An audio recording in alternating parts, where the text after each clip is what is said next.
I came here to protect my father-in-law and mother-in-law. How long is Jennifer going to rely on her parents? There's nothing good about mooching off your family home for employment. Please leave immediately. I was momentarily stunned by the sight of my sister-in-law, Kate, pointing at the door and fuming.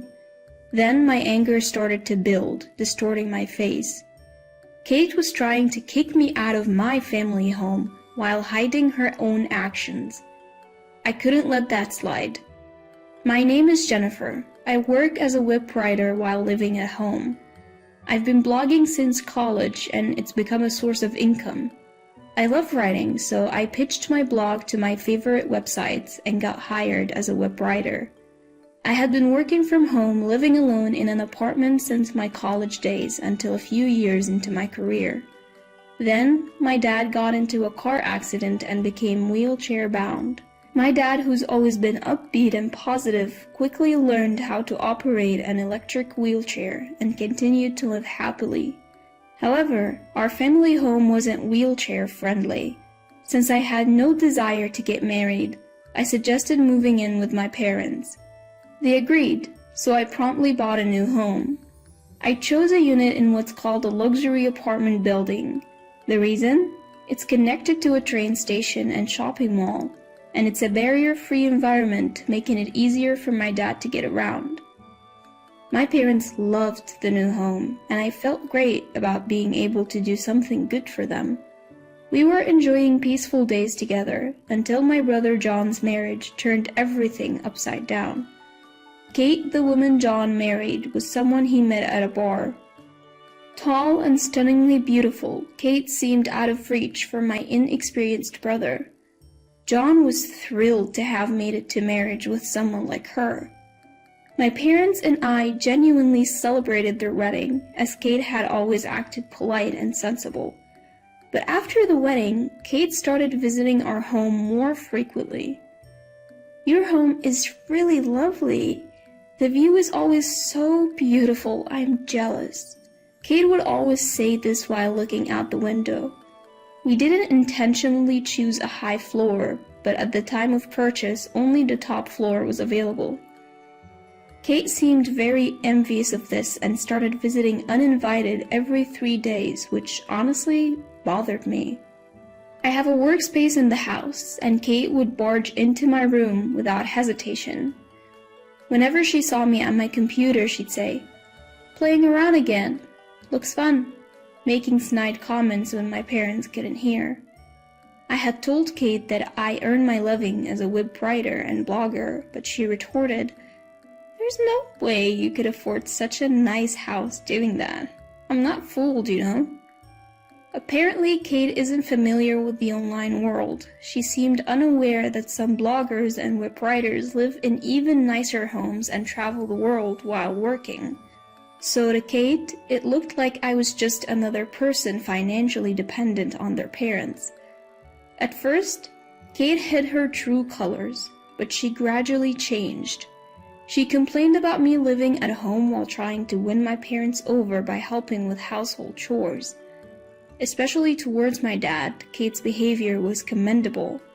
Before marrying my brother, she had worked in caregiving, and she was attentive to the small inconveniences my dad might feel. Naturally, my dad was grateful to her, and if my dad was grateful, my mom also appreciated Kate. Despite it being my home, I increasingly felt like my place was being taken away. Then, one day, something about Kate's outfit caught my eye. As she was chatting amiably with my dad, I couldn't help but ask. I rarely initiated conversations with Kate, who I already disliked. So she seemed surprised and asked, "What is it?" "Are those clothes for men? They're from a famous brand, aren't they?" I had a friend who wore that same brand. He was a guy and had proudly shown off his expensive new shirt to me. After a moment of surprise, Kate said, "I like men's clothing too," with a forced smile. Wondering why she would react like that, I caught her glaring at me. "What's the matter? Is it wrong for me to wear men's clothing?" Her sudden change startled my dad. and my mom, who was sipping coffee a little distance away, froze. I was used to Kate's sharp glares, so I calmly replied, "No, it's nothing." Angrily, Kate declared, "If you're going to be suspicious, then fine, I'm leaving," and abruptly stormed out. My parents were shaken, not understanding why she was so angry, but I had a bad feeling. A few days later, I was relaxing in the living room, playing a game on TV after barely meeting a work deadline. I felt someone's gaze and turned around in surprise. There stood Kate, her face livid. In our home, I am the one who answers the intercom. My old-fashioned parents aren't comfortable with the camera-equipped intercom, so they call for my help whenever it rings while I'm home. So there is no way I wouldn't notice if the intercom rang. Our apartment has an auto-lock system, and you have to unlock 2 doors to get in. I always lock the door out of habit, so there is no chance I forgot. Shocked, I blurted out, "How did you get in?" Kate replied, "I made a duplicate key with John's. You never know when Jennifer might do something terrible to her parents." I've never done anything to harm my parents. While I'm not the most considerate person, I've never done anything so bad that Kate would need to make a spare key to burst in at any moment. My parents, who noticed Kate's arrival, were also surprised that she had entered the house on her own. When they asked her how she got in, she gave the same answer she gave me. My parents exchanged glances, and my dad defended me, saying, "Jennifer would never do something terrible. We're only grateful to her." But Kate loudly denied it. "No! Jennifer is already doing something terrible. She's living off of her parents' money. Aren't you ashamed to be playing games in the middle of the day?" I frowned at her sudden tirade. I had been consulting with my brother about Kate, and I thought she should be the one feeling ashamed. But her rant continued. "I came here to protect my father-in-law and mother-in-law. How long is Jennifer going to rely on her parents? There's nothing good about mooching off your family home for employment. Please leave immediately." I was momentarily stunned by Kate, who was pointing at the door and fuming. Then, my anger started to build, distorting my face. Kate must think I've discovered her secret. That's why she's trying to kick me out and cover it up. Just as I was about to speak, my brother walked into the living room. We were all surprised by his unexpected appearance, and he looked angrier than either of us. "What's going on here?" he shouted, pulling something out of his bag and scattering it. The pictures showed Kate walking arm in arm with a man who wasn't my brother, even kissing him on the street. Kate's face turned pale as she frantically gathered the photos, muttering, What is this? What is this?" The issue my brother had consulted me about was Kate's affair. She had been acting strangely lately.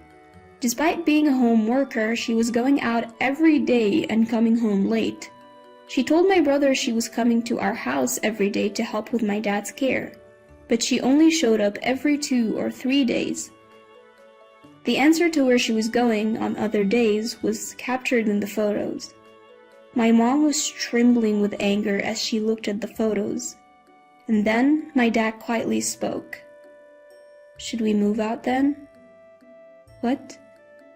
"Kate wants this house, doesn't she? I appreciate her being kind to me, but I've noticed she's got her eye on this place. She's been secretly measuring rooms, hasn't she? Even asked my wife if the mortgage was fully paid off. The house might be too big for one person, but Jennifer would probably rent it out. Live alone? I was planning to move in here with John. You think I can stay with a wife who's kissing another man? No way." "Wait, it was just a fling. You are the one I love. Please forgive me." Kate clung to my brother, but he shoved her hand away, saying, "Don't touch me, you're filthy." Tears started to flow from Kate's eyes. Her face looked even more eerie because she was pretty. I thought to myself, what a scary face, as Kate directed her anger at me. "What's the deal? I thought if I kicked you out, no one would know about my affair. It's all your fault. Get out!" Kate was panicking, probably not even understanding half of what she was saying. My dad was right. She wanted to take over the house. But today she suddenly switched tactics, telling me to get out because I had commented on the men's shirt she was wearing. Turns out she got that shirt from her affair partner after spilling pasta sauce on her clothes during a date.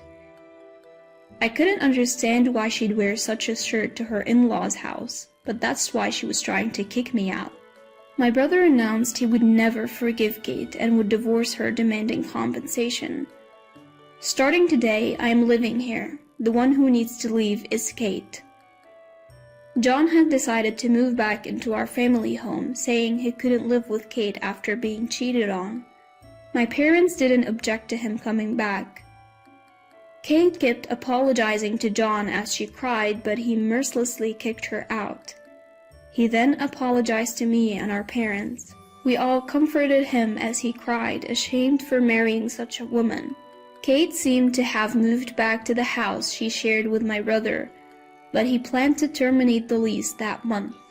He met with Kate to retrieve the spare keys to our house and told her never to come back.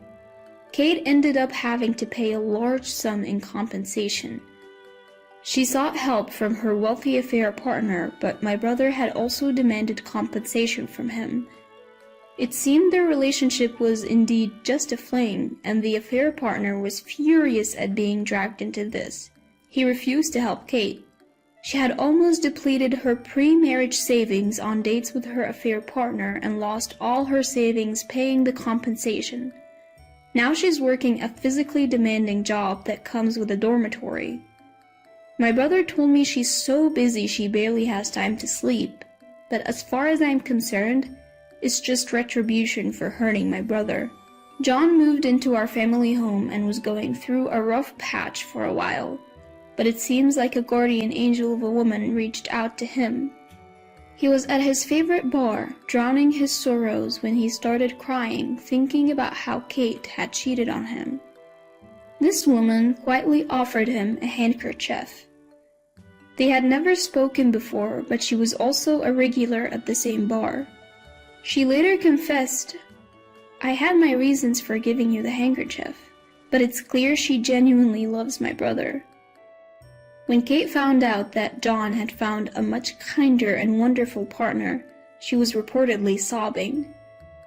Kate, who was always confident in her looks, was under the delusion that my brother would want to get back together with her. It's astonishing how shameless some people can be. John's new fiancé understands my freelance work and even praises me for being able to afford a luxury apartment. I can't say I mind the compliments. Given that my brother's ex was Kate, I was able to quickly accept this woman as a part of our family. Kate had tried to take over our home and hurt John, but now he's found happiness. We're all looking forward to a brighter future. My father, mother, and I have returned to our peaceful lives now that Kate is gone. My dad, who Kate used to fuss over, actually felt smothered by her and is now living more freely. I thought I had been inconsiderate in taking care of my dad, so hearing his confession was a relief. The three of us in the family now appreciate the peacefulness of our daily lives, cherishing each day's happiness, especially when my brother and his wife come to visit.